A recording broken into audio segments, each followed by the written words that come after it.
Nós começamos mais um programa Luz Câmara Ação contra o Câncer e hoje a gente vai falar de alergias, porque segundo a Organização Mundial de Saúde, 30% da população do mundo apresenta algum tipo de alergia. O Hospital de Amor, ele cuida de pessoas, ele não cuida de doença. E é lógico que as pessoas chegam aqui por causa de uma doença específica, mas muitas têm alergia a outras coisas, não só a medicamentos. Por isso, o nosso Departamento de Dietética e Nutrição resolveu fazer aí uma parceria com o Bem-vindo Alérgico. Você vai entender melhor o que é isso, porque eu estou aqui com duas pessoas que vão nos explicar. Eu estou com a Camila Ave, que é a nossa coordenadora de serviço de nutrição e dietética, já conhecida do programa, e estou aqui também com a doutora Danila Blanco de Carvalho, é farmacêutica e é fundadora do Bem-vindo Alérgico. Doutora, o que é esse programa? Bem-vindo, eu gostei do nome já, e eu sou alérgica a muitas coisas. O que é a Fundação Bem-vindo Alérgico? O Bem-vindo Alérgico, na verdade, ele é um projeto de conscientização em alergias e intolerâncias alimentares. A gente observa que esses problemas estão aumentando na população em geral, é crescente principalmente na população pediátrica, em crianças. E o projeto nasceu de uma vivência pessoal, na verdade. O meu primeiro filho, ele teve alergia alimentar, que foi diagnosticado no primeiro ano de vida. E a partir daí eu mudei o foco da minha carreira e comecei a estudar e trabalhar com alergia alimentar. Você é farmacêutica, a sua formação. Você pode falar alergia a quê que ele apresentou? Ele teve alergia à proteína do leite de vaca e à proteína do ovo. Ainda bebê? Isso. Tá.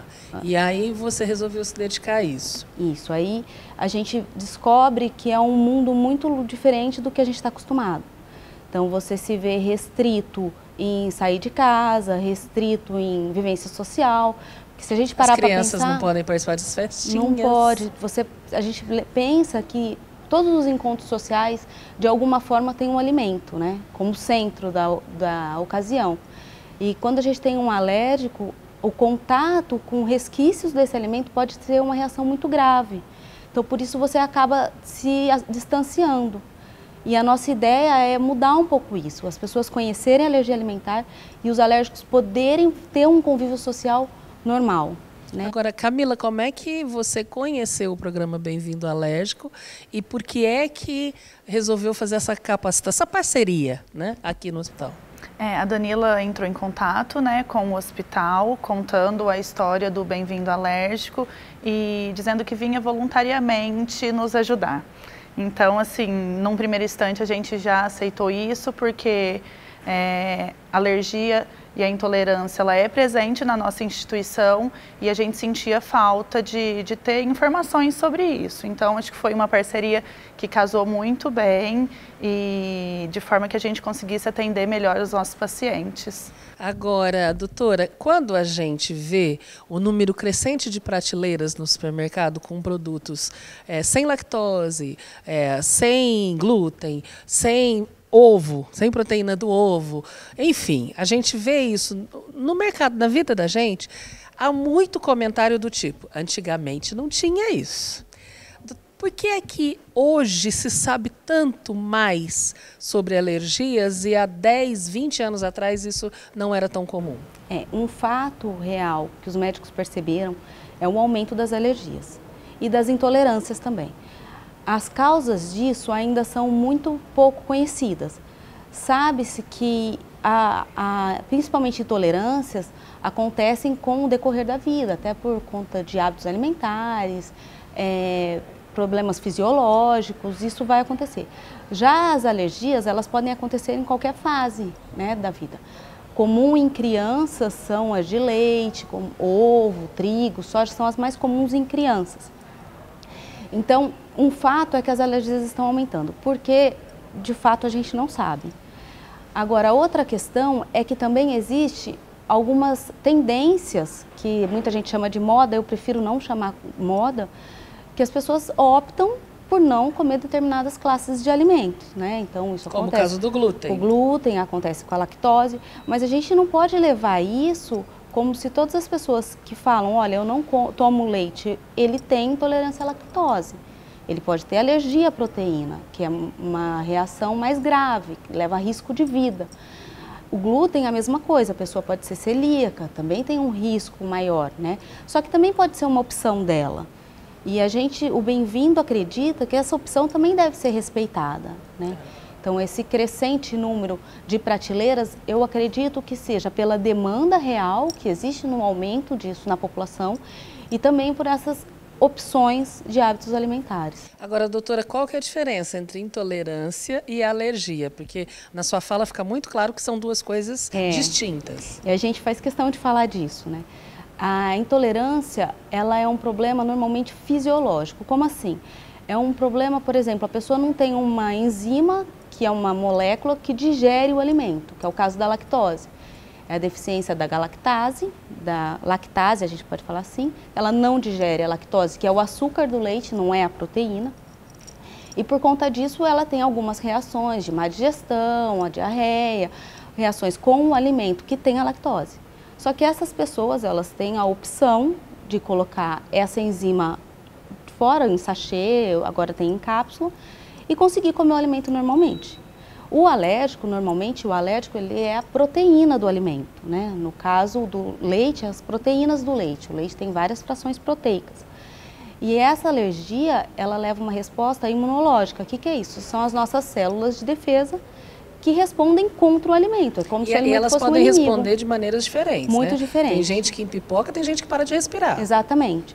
E uma coisa que a gente tem que lembrar, que não é porque a pessoa, ela teve a primeira reação dela só com um inchaço labial ou uma coceira em alguma outra parte do corpo, que ela não tem risco de uma reação grave.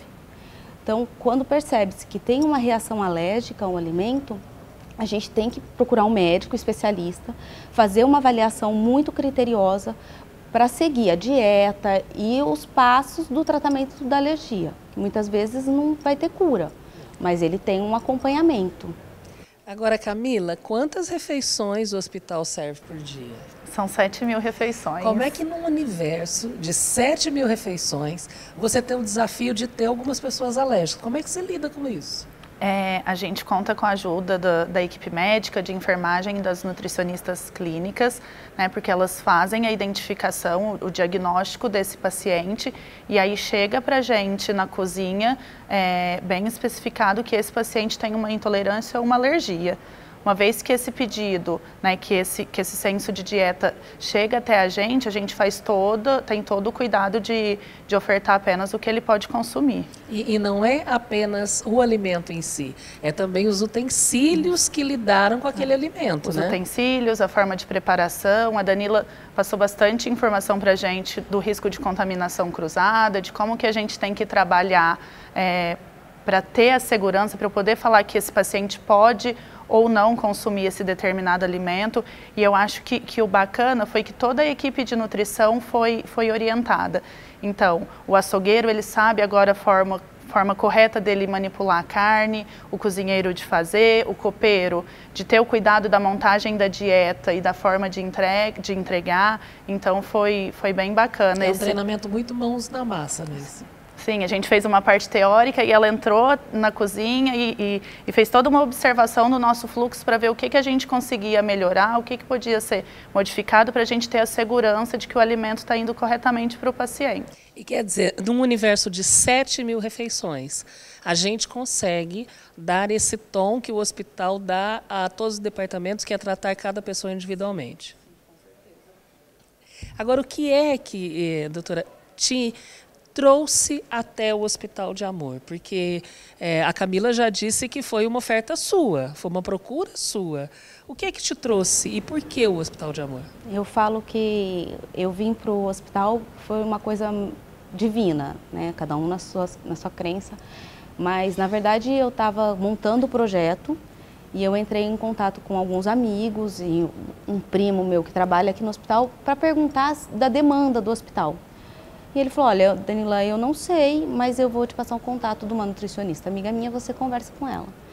E aí eu conversei com a Mariana, que era nutricionista primeiramente, né, da pediatria, e ela falou que realmente eles têm na pediatria essa demanda e me passou o contato da Camila.